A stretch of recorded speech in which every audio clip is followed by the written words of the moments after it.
Well, it's been a little over a year since I ordered my 2021 Motobecane HAL6 Super Eagle. I put my order in last August, hoping to get the bike around October. Unfortunately, delivery was delayed until early November. Many of you may have seen my previous video where I unboxed and assembled it. Since then, I've had a little bit of time to ride last year before the winter set in. And I've been riding it consistently this past spring and summer. Each time I go out, I'm getting more confident and comfortable with the bike. At first, I had to make some adjustments from my hardtail to this full suspension bike. My hardtail has old cross-country geometry with a 71-degree head tube angle. It was also a 29er, which put the bottom bracket and center of gravity of the bike a little higher. But overall, the transition from my older bike to this one has been very easy. I would also add that the transition from a 26-inch dual suspension Fuji that I had prior to my 29er is much more difficult than adjusting to this bike. At first, I had some issues climbing with the shorter stem and slack geometry on many of the cross-country trails I normally ride. Now that I've become more comfortable with the bike, I've made some slight adjustments to my form, and I better understand the dynamics of this bike. I now rarely have issues climbing the same trails that I would climb with my hardtail. When I ordered this bike, I did have a number of concerns. Would this bike have the same quality build that my 29er hardtail bike had, which was from Bikes Direct? I read a lot about the SRAM SX Eagle Grupo. I wondered how soon it would be before I had to upgrade my drivetrain. Would the Shimano MT201 brakes fare for my style of riding? The geometry on this bike really work? These should be valid concerns for anyone that would like to do some serious riding on their mountain bike. I mentioned that my previous bike was a 29er hardtail from Bikes Direct. I had been riding this bike for 10 years. It's a Windsor Cliff 29er team with a RockShox Reba fork and SRAM X9 components with a 3x drivetrain. I bought this bike because I cracked the frame on my Fuji Super Diamond Light dual suspension bike. I wanted to go to a 29er at the time, and I love it. The bike's been rock solid. I do wish it had a better wheel set, as there's some flex in the rims under braking. Other than that, I can't complain about this bike. It's been through a lot. This knowledge, it gave me the confidence to purchase my Motobecane from Bikes Direct, but I was still concerned about what I'd receive. If you inspect the frame, it looks solid. No one would say this is a second quality build.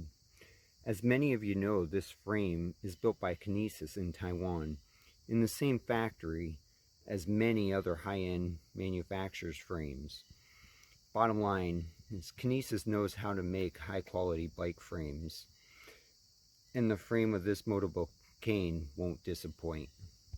The next item of concern was the SRAM SX Eagle group set. I know many have a love-hate relationship with SRAM.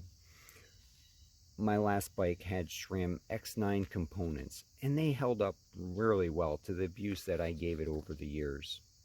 SRAM has set the standard in 1x12 drivetrains, but what can I expect of this particular group set? When I ordered the bike, there are a lot of articles out there reviewing the SX group set, but very few bikes actually out there for people to test. There were a lot of people talking down this group set, but they really had no idea what it was like in the real world. But I still wondered, would it shift nearly as well as the NX or GX group sets? Would it hold up to the rigors of the trail? These are the questions that still may need some time to fully answer, but so far I have no complaints. The shifting is probably not as crisp as some of the higher end group sets, but after some initial cable stretch, I really haven't had any problems with the shifting on this bike. As for the durability, maybe I'm just lucky, but I had one episode where I caught a stick in my rear derailleur, drove it into the spoke, stopped my back wheel, but it didn't snap the derailleur. Overall, having this group set on this bike really was not a big concern for me. I do fully expect to upgrade it to something like GX in the future when the components wear out. Let's talk about the brakes. This bike originally came with Shimano MT201 brakes. They were adequate, but didn't give me the confidence and feel I wanted. When looking at other high-end spec bikes, you'd expect something like Dior, SLX, or SRAM Code Series to be provided.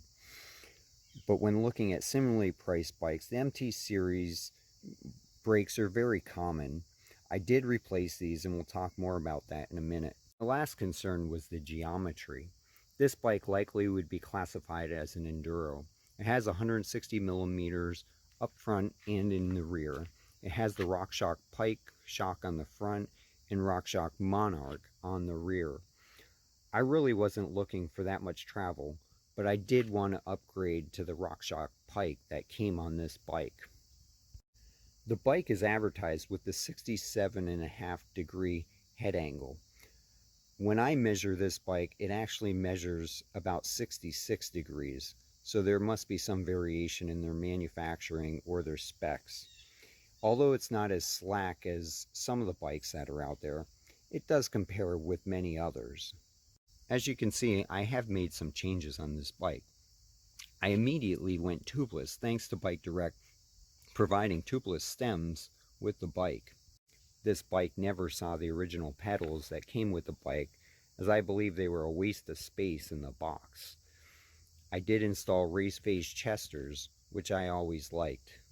I also installed some 50-50 grips for cosmetic purposes. And one of the first changes I made after riding the bike was replacing the original Ritchie 70mm stem with this fun 45mm stem. Not only does this stem add a little bling factor with the black and blue contrast, but I also believe it fits better for me. I was able to source a pair of SRAM Guide RSC brakes from Pink Bike as someone's takeoffs. These brakes have worked very well for me. I really like the modulation and feel of the SRAM brakes. Some people don't like them compared to Shimano brakes, but I always liked them. The hardtail came with Avid Juicy 7 brakes, which are very similar, and I always liked them. I recently changed the rear rotor from 160 millimeters to 180. I mainly did it for aesthetic purposes because I didn't like the look of the smaller rotor on the rear. Let's talk about some of the subjective elements of this bike. I really like the matte black finish, as it gives it the sleeper look and doesn't scream out, "Look at me." I really don't care what the stickers say on the bike. I just want a bike that works well. The bike came with Maxxis High Roller 2 2.3-inch tires front and rear. It is pretty tight for clearance. I could put a larger tire in the front, but the back seems to be limited to about 2.4 inches. The bike came with the WTB Pure seat. I really like the seat. I find it comfortable. It also came with a KS dropper with internal routing, which has worked well so far. I did change the remote to a trigger setup, which I really like because it cleans up the top of the bars. I did have an issue with my old bike going over the bars, and having things on the top tend to impale you. So you might be asking, what is it like to ride? It's great. I really like the bike. I'm still getting used to the confidence-inspiring suspension. I've been riding for over 30 years and now looking to change my riding style from technical cross-country trails to include trail and enduro riding. The great thing is I feel like this bike does it all. I'm sure I lose a little bit in the technical climbs with the suspension, but I'm not out to gain a few seconds on my climbs. I'm out to have fun, and that's exactly what this bike gives me. Finally, let me say how much of a bargain this bike really is. I did well to pre-order it last August when it was $15.99. Shortly after that, the bike went up to $17.99, and now it's selling for $19.99. At $15.99, there was nothing that I could find that competes with this bike's spec. At $2,000, there are a few other competitors that are close.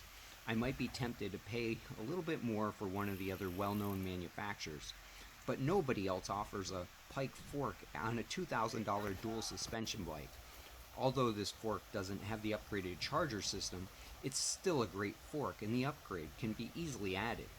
I am very happy with my purchase.